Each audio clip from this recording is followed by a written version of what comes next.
Hi, Graham from Affordable Leather Products here. If you've been following our YouTube channel, you'll have noticed that we've been part of the campaign opposing the attempts by Dame Diana Johnson MP to introduce the Nordic model of sex work into law.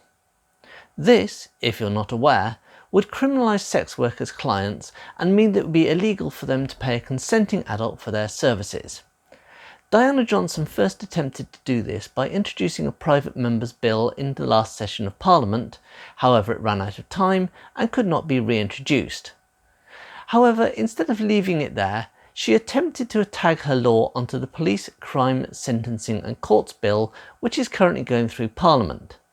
The good news is that her amendments have now been withdrawn from that bill and, as such, sex workers are, for now, safe from these dangerous laws.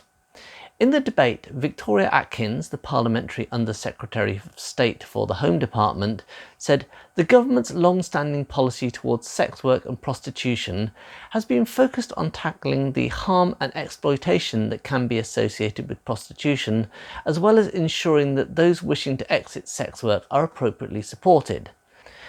These 6 new clauses seek to make significant changes to the legislative regime governing prostitution and sex work.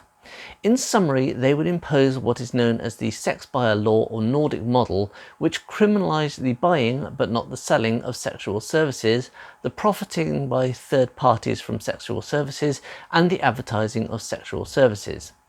In other jurisdictions where the buying of sex has been criminalised, such as France, Northern Ireland and Sweden, there has been no conclusive evidence to show that the criminalisation of the demand for sex has either led to a significant decrease in the demand for sexual services or improved the conditions in which sex workers operate. Indeed, there is some evidence to suggest that criminalising the purchasing of sexual services worsens the conditions in which prostitutes and sex workers operate. It may change the profile of buyers of sexual services, distilling the demand down to only those willing to break the law to purchase such acts and forcing prostitutes and sex workers to engage in forms of prostitution associated with higher levels of harm.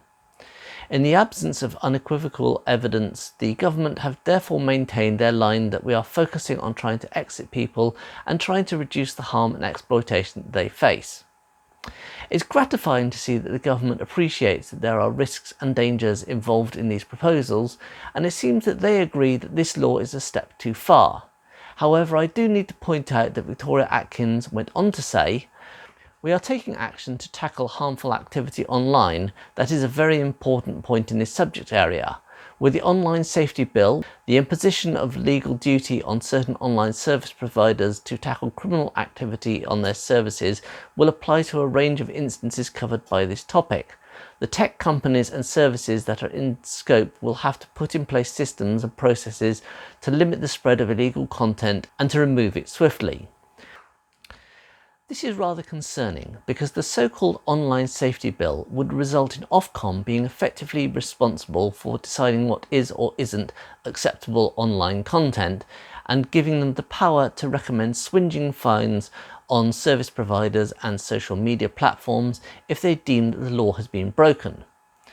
This could well result in a version of the American Foster laws, which were supposed to stop sex trafficking, however instead have caused companies to massively crack down on sex workers using their platforms, and worse, as the FBI has admitted recently, has actually made it more difficult for them to detect trafficking because the perpetrators have gone underground since they can no longer use platforms such as Backpage, who have been working positively with law enforcement agencies to detect and prevent trafficking. There is one final concern Victoria Atkins went on to say in response to Sarah Champion MP. On the wider work of the Violence Against Women and Girls strategy, prostitution and sex work have been raised in many of the responses that we have received, and we very much intend to address actions on that to reduce the risks for women working in prostitution and sex work. As always, I would very much welcome the Honourable Lady's ideas and suggestions on these aims, and I am very happy to work with her and the Right Honourable Member for Kingston upon Hull North, Dame Diana Johnson MP, on addressing some of these harms, which we are all determined to prevent. Sarah Champion MP is another advocate of the Nordic model, and her, quote, ideas and suggestions, unquote, on these aims are likewise to stop consenting adults from being able to engage in paid consensual sexual activity simply because she does not approve of it, but she doesn't understand or doesn't want to understand that her ideas for reducing the risks will actually only make it more dangerous for them. So we have some good news certainly, but the attacks on the rights of sex workers to make their own choices haven't gone away completely. Please subscribe to our YouTube channel and don't forget to visit our website at affordableleather.co.uk.